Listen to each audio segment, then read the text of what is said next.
Bwana, tunafahamu kwamba kwenye soka huwa tuna sheria 17 ambazo hutolewa maamuzi pale ambapo makosa huwa yanafanyika. Lakini pia tunafahamu kwamba mpira wa mchezo wa mguu ni moja kati ya mchezo ambao unapendwa sana na watu wengi duniani kote. Sasa wengi pengine huwa tunajiuliza swali kwamba hizi sheria za soka pengine zilianzishwa na nani? Nani alitoa wazo la kuanzisha pengine sheria ya mtu ama mchezaji akikwatuliwa kwenye 18 kwamba iwe penati? Ama hizi sheria zilianzishwa kwa matukio yapi? Ni matukio yapi ambayo yalisababisha sheria hizi kutungwa? Sasa ni kupitisha kwenye sheria moja ambayo tukio lake ni la kusisimua kidogo. Ni moja kati ya tukio ambalo ni la kufurahisha.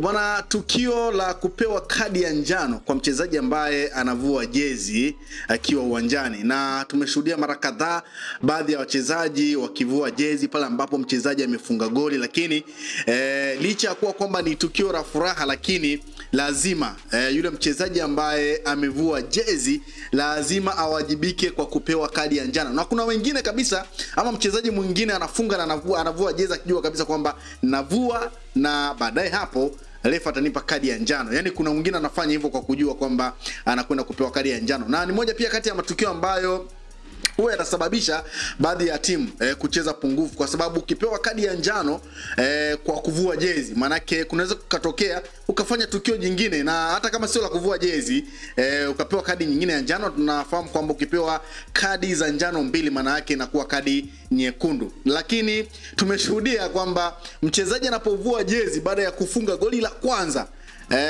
akifunga goli la pili tunaona huwa hawezi akavua jezi kabisa, kwa sababu anafahamu kwamba nikivua kinachofuata ni kadi nyekundu. Kwa hiyo tumeona haya matukio yakitokea kwenye ile goli ambalo pengine ni la muhimu sana ama goli la maamuzi, ndipo ambapo tunashuhudia wachezaji wengi wakivua jezi kwa sababu ya furaha. Sasa moja kati ya tukio ambalo lilisababisha kuanzishwa kwa kadi ya njano pale ambapo mchezaji anavua jezi bwana, ni tukio moja ambalo lilisababishwa na mchezaji wa zamani na raia kutoka Uruguay, na huyu si mwingine ni Diego Forlan, moja kati ya wachezaji ambao waliweza kujizoelea umaarufu mkubwa sana kwa uwezo wa kusakata kabumbu. Sasa hili kuaje mpaka Diego Forlan akasababisha pengine kutungwa kwa sheria ya kadi ya njano pale ambapo unavua jezi. Bwana, iko hivi.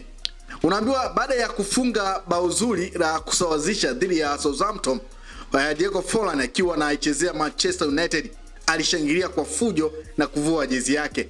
Southampton walianza mechi haraka sana na Forlan hakuwa amefanikiwa kuivaa tena jezi yake kwa kuwa shambulizi lilikuwa likienda kwao. Alilazimika kurejea kwenye mechi haraka kuondoa mpira ambao alifanikiwa.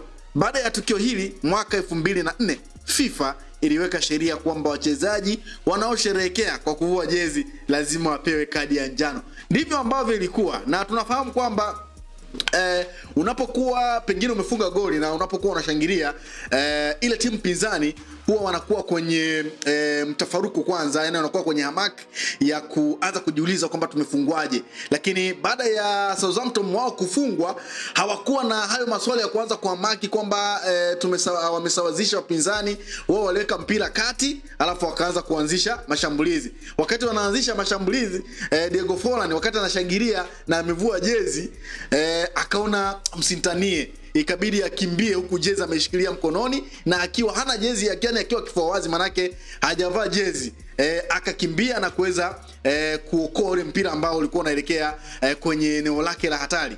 Kwa hiyo ndipo ambapo FIFA waliamua sasa kwamba ukivua jezi kwenye mchezo lazima upewe kadi ya njano. Kwa hiyo ni moja kati ya tukio ambalo lilisababisha FIFA kutunga sheria ya kadi ya njano kwa mchezaji ambaye amevua jezi kwenye mchezo husika. Kwa ni moja kati ya tukio ambalo nimeona nikupitishe na nikukumbusha tu kwamba kwenye swala zima la kuvua jezi imekuwa ni kawaida sana kwa baadhi ya wachezaji, kama ambavyo nimekutaarifu kwamba pale ambapo mchezaji anafunga goli ni kawaida kwa mchezaji kuvua jezi, na anapovua jezi anajua kabisa moja kwa moja kwamba nakwenda kupewa kadi ya njano. Lakini pia tunafahamu kuna baadhi ya sheria ambazo zimekuwa kama vile zinaleta karaha fulani hivi. Mfano kwa sasa tuna VAR, yani video assistance referee.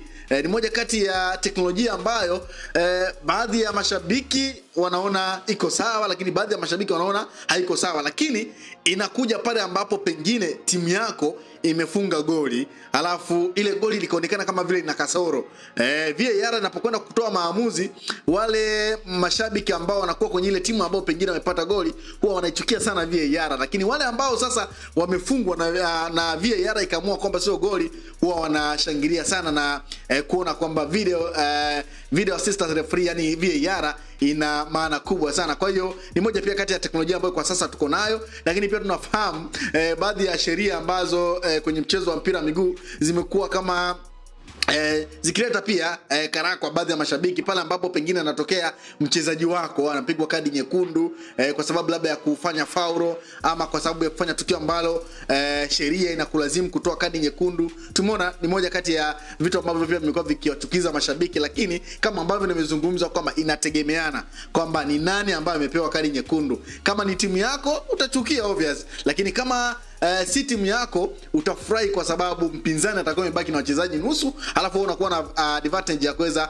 kuibuka na ushindi. Kwa hiyo ni moja kati ya mambo ambayo yanatokea kwenye mpira wa miguu. Lakini moja kati ya tukio ambalo mimi nimekusogezea ni hili tukio la kuanzishwa kwa kadi ya njano pale ambapo mchezaji anavua jezi, na hii inatokea mara nyingi sana kwa washambuliaji ambao wanakuwa na jukumu kubwa la kuweza kuzifumania nyavu pale ambapo pengine anafunga goli muhimu, ama anafunga goli ambalo pengine linafanya timu yako ikiweza kuchukua alama 3 muhimu, ama anafunga dakika za mwishoni kabla ya mchezo kumalizika, ama anafunga goli ambalo pengine hilo goli linakuwa na thamani kwamba endapo labda timu yako itapata goli inaweza ikaifanya timu yako kuweza kufuzu hatua inayofuata. Kwa hiyo ni moja kati ya matukio ambayo huwa yanawalazimisha wachezaji ama wafungaji kuweza kuvua jezi. Kwa hiyo ndipo ambapo sheria hii iliweza kutungwa, tukio ambalo lilisababishwa na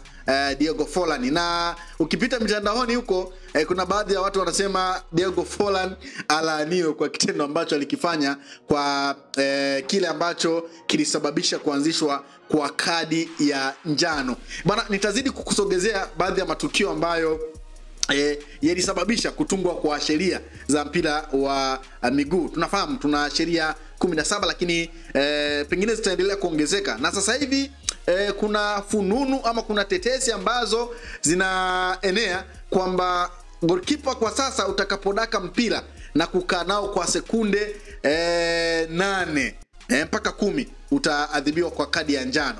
Na tunafahamu kwamba ni moja kati ya technique ambayo imekuwa ikitumiwa na magolikipa ambao wamekuwa kipoteza muda mwingi sana kwa kudaka mipira afu na kukaa nayo. Lakini kwa sasa hivi unaambiwa ukikaa na mpira, ama tetesi zinazungumza kwamba ukikaa na mpira kwa sekunde 8 na kuendelea, basi utapigwa kadi nyekundu. Ni fununu tuzo ambazo zipo kwa sasa, lakini tutazidi kukupa pengine baadhi ya matukio ambayo yalisababisha baadhi ya sheria za mpira wa soka kutungwa, kama hili ambalo lilisababishwa na Diego Forlan ambaye aliweza kuzuia mpira huko akiwa amevua jezi, wakati alitakiwa kuvaa jezi kwanza ndipo akazuia ule mpira, lakini yeye akaona isiwe tabu, akaingia na jezi ameshikilia mkononi na akafanikiwa kuondosha hatari ambayo ilikuwa inaelekezwa kwenye lango lake. Usisahau kusubscribe, like na kubonyeza alama ya kengele. Asante.